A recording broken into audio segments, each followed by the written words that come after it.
for her opening statement. Thank you, Chair Bilirakis.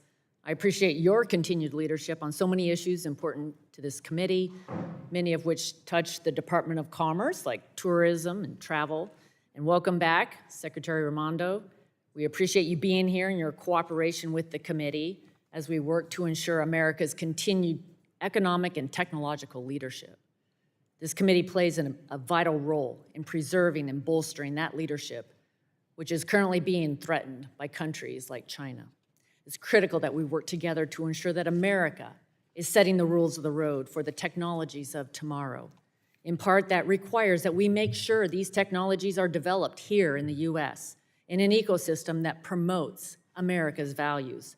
As you know, this committee has a rich history of bipartisanship, and we've worked this Congress and past Congresses to advance U.S. priorities domestically and internationally.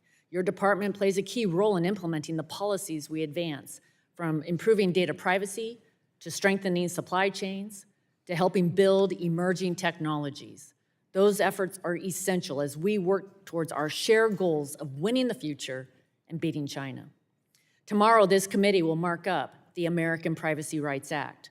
This bipartisan legislation will not only give Americans the right to privacy and control over their data, but it will also benefit the Department of Commerce when representing American business interests on the world stage. According to the most recent data from the International Association of Privacy Professionals, almost 80% of developed countries have some form of comprehensive data privacy on the books, with one very notable exception, the U.S.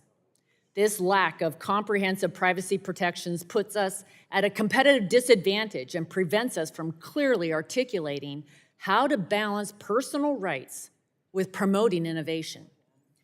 That's especially true when dealing with allies in the European Union who can disproportionately influence outcomes through GDPR and other laws. These overly burdensome foreign regulations hamper innovation at the expense of Americans. Passing APRA will send a clear message to the world that we are serious about protecting our data and provides the opportunity to put our imprint on future international laws, like rules on cross-border data flow. If we fail to do this, adversaries will fill the void and weaken our leadership ability, as well as leave Americans' information open to exploitation from them. Getting APRA across the finish line is also essential to our shared goal of cementing U.S. leadership in artificial intelligence.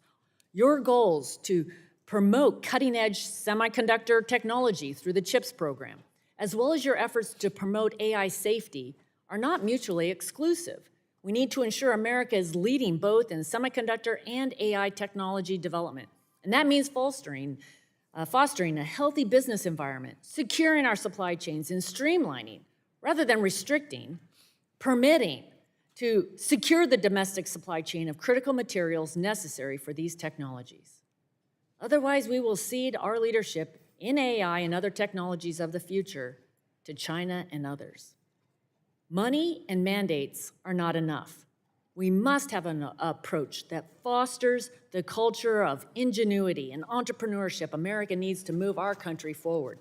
This subcommittee has worked on several important solutions this past Congress that Chair Bilirakis alluded to, and I hope that we can continue to move these priorities forward to improve the deployment of emerging technologies, encourage foreign investment into American companies, streamline permitting for our critical supply chains, and enhance our nation's cybersecurity.